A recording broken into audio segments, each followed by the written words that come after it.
You know, I played this out of sheer curiosity, and I didn't actually think I'd have a whole lot to say about it, but oh boy. Let's get started on Pharaoh. First of all, I didn't expect the developer's name to extend far beyond this little shareware game, as I didn't see any other games with their name attached. Little did I know the author is one Robert Martin, which, if you're familiar with certain things, like, say, the Agile Manifesto, you may know them better as Uncle Bob. You might think this is coincidence, Robert Martin isn't the most uncommon name, but there are mentions of and comments from an Uncle Bob on the Macintosh Garden page. I don't know a whole lot about Robert Martin's methodologies or projects, though I did certainly try to get a cursory glance, and from what I can tell, he's an extremely skilled and influential programmer. I'll be judging the game based on its own merits. Though I will say, for someone who believes in extremely readable code that doesn't need comments, his game is incredibly obtuse. My point is, what I have to say here about Uncle Bob as a game designer has nothing to do with him as a programmer, as I don't know enough to speak on that subject. But I'm getting a little ahead of myself. You might notice the game looks just a little bit bare bones. In fact, you'd be forgiven if you thought I was reviewing Microsoft Excel 1.0 or something.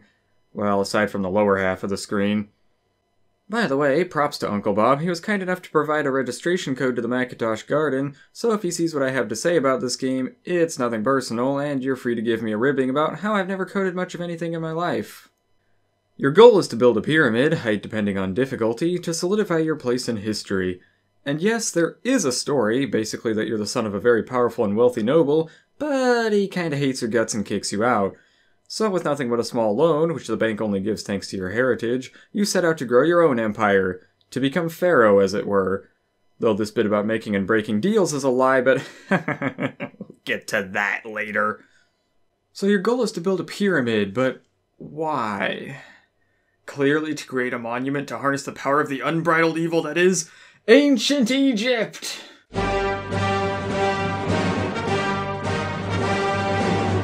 By the way, if it wasn't painfully obvious, this game plays fast and loose with Egyptian history. I mean, you're cast out without a shekel to your name, oy vey. Your neighbors are a nerd, a 70s stoner, a one-eyed lumberjack, and Abe Lincoln. And, well, look at the names on the contracts like Jor-El of Krypton. So before you talk about slaves in ancient Egypt and how accurate that may or may not be, this game does not care. They just didn't care! And if you think you can rely on your neighbors for advice, well, not so fast. They have 4 different personalities, randomly determined at the start of each game. One always tells the truth, one always lies, one is completely random, and one is the bank's designated peon. The last is easy to spot, the rest not so much. This really makes me wonder why you can't just, say, take a quick look at your slaves or livestock, or hire someone that does so, like, I don't know, your overseers. One step at a time. Besides, if you really want a quick look at the health of your slaves or livestock without the debug menu, you can always sell a few and see what fraction of the price you get. Now, if you just jump right in and play this, even after reading the manual, I can almost guarantee something will go catastrophically wrong, and you probably won't even know what. The manual hints at what you need and what happens behind the scenes, but no details, no good starting numbers or ratios whatsoever. So your feed rate will be off and all your slaves will die. You'll stress out your overseers by demanding too much work, they'll beat the slaves to get more work done, which works for a bit, and then the slaves end up dying. You try and get livestock to help with the work to mixed results, then the livestock dies. You put too much or too little manure on your crops and can't get enough wheat to even feed your slaves, much less pay your overseers. Since the game gives little feedback on what's happening and why, it'll likely be several of these things immediately destroying you at once. Even getting past all that without save scumming, you'll probably end up accidentally overworking your slaves or vastly underutilizing them. Well, you can either use the research I did on this game, try and brute force trial and error all these variables on your own, or activate the debug menu in ResEdit and do your own experimenting, or some combination of all 3. I had to do actual work for this. I hate that. The learning curve for Pharaoh is steep, and the beginning is a sheer cliff face. Even if you do figure all of this out, though, remember to make payments to the bank every month. Yes, you must do this manually, and you can easily get foreclosed if you forget about it, especially for a few months at a time. Oh, and you still better save often, as random events can come in and mess your entire game up in one fell swoop, or at least set it back a lot, and if you didn't feel the lack of transparency before, you will now. Suddenly extra work's piled on and nothing gets done, or there's a massive plague, which means less slaves and they're less healthy. How much work can or should they do? Do they need fed more? I really don't know. Granted, some of the events can actually be kind of useful, such as wild market swings, and some of the random events are at least funny to read. Things like rogue Boy Scouts, protesting hippies, animal rights people. This version of Egypt is just silly through and through. I actually kind of like the completely oddball humor in this game. Even if you're powering through all that and manage to have spare labor to start building your pyramid, you might start to realize one other thing. Well, maybe you won't see it on easy, as you can manage that through your local economy, but I'd like you to take a look at the population growth percentage for me. 10 to 12% population growth. Per month. Every single month. If that doesn't sound like much, let me tell you that means your population multiplies 3 to 4 times every year. It's like compound interest, but with people. There's no conceivable way this version of Egypt is filled with human beings, even if you were to say every single newborn is fully mature straight from the womb, and every pregnant person could still work. Clearly you're ruling over an Egypt that's filled with rabbit people or something. That's the only way I can explain this without resorting to something truly ridiculous. This might seem great, plenty of slaves to sell, I hear you say to yourself. You'd only be half right. Let me introduce you to the unique mechanic of this game, the free market system. You see, with most games like this, especially this old, the prices of goods tend to just fluctuate randomly, or at least semi-randomly, and the market can take any amount of goods from you with no real impact. See things like Taipan, Drug Wars, even games like Star Trader, Trade Wars, Elite, even the Palm OS classic Space Trader. They all work this way. The assumption seems to be, no matter how big and powerful you are, you're still an individual, and you don't sway the market of any place much in the long run. Or, it's easier to code. This game, it's quite the opposite. Once you get past a certain point, you can easily outpace your local economy, buying up the entire supply of certain goods, or flooding the market with your produced goods, and you'll notice doing this will drastically sway the prices if you do this month after month. Oh, sure, you won't notice it at first when your production is small enough. It'll feel like any other game of this kind with mostly random price changes. But then you'll get an economy like, say, after the end of my medium game.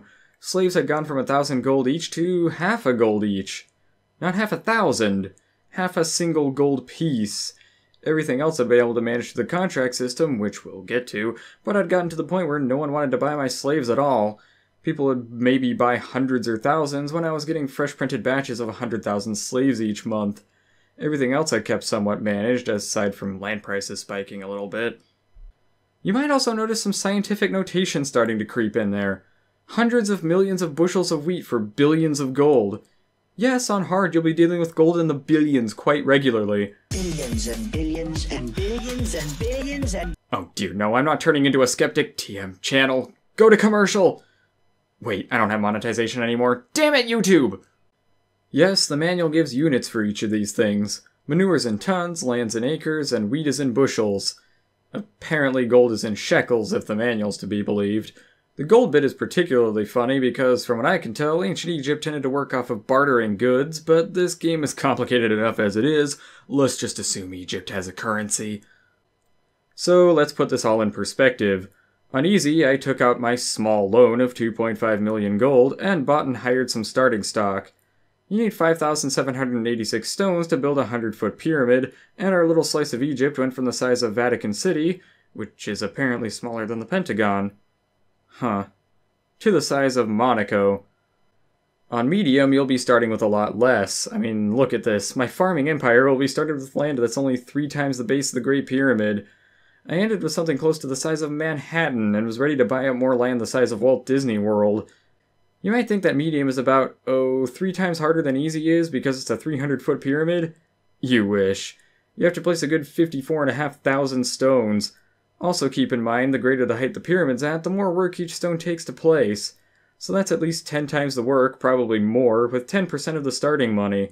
The manual says there's cost involved with the stones too, but I never really noticed, so I don't know what the stones cost to mine up.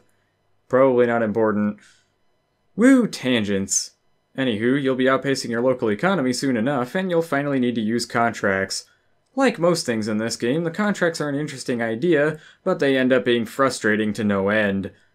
Like I mentioned before, you'll outpace your local economy quickly if you're not careful, so every month this list of contracts up here refreshes. Each contract shows if they're buying or selling, how much of what good, the price, and the amount of time. This is one of the things that bugs me about the contracts. All of these times seem to be about 2 to 3 years in the future, like the concept of urgency doesn't exist in these other kingdoms. Given that you really need these later on, this kind of time span gets frustrating when you're trying to deal with an ever-expanding, out-of-control population. Though you can get the price of a good you want to sell real high, or vice versa, as the contracts are at least roughly based on your local prices. Market manipulation ahoy. I find the imagery of just dropping off untold amounts of wheat, manure, people, livestock, or even land kind of amusing, especially with one of the random messages saying, "Your stuff is in the shed." Sure, I'll just drop this 3,000 acres of land in the shed. You can pick it up there. Yeah, okay. Oh, you know how I said back near the beginning of this video that making or breaking deals is a total lie? That's because once you make a contract, you can't get out. At all.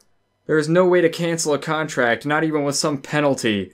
You might think, okay, well just plan everything out and you should be fine. Well, 1, random events, and 2, the computers can cancel a deal at any time. The other pharaohs get to bail out of contracts penalty-free, but the computer will take all of a resource if you don't have enough, and keep demanding more, even if that just crushes your entire empire.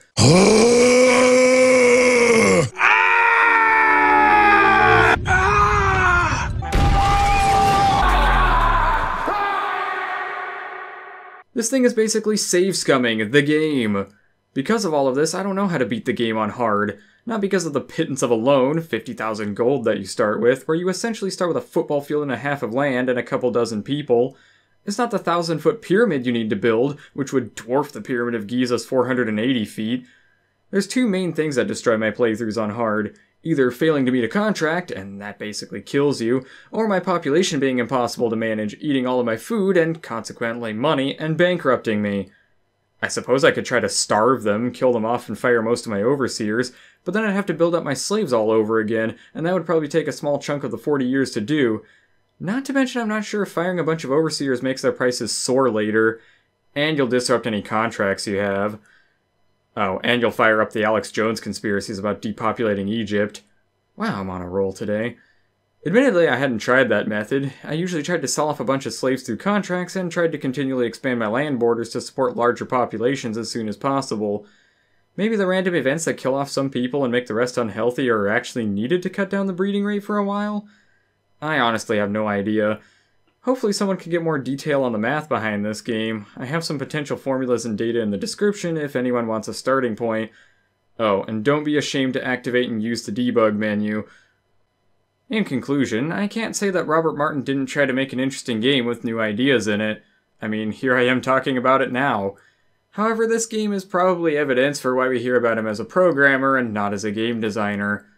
I really wanted to like Pharaoh, and honestly, despite it all, I still kind of do.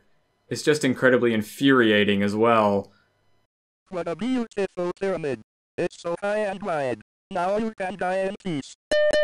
Of all the pharaohs we have served, you were the best. So you had to die.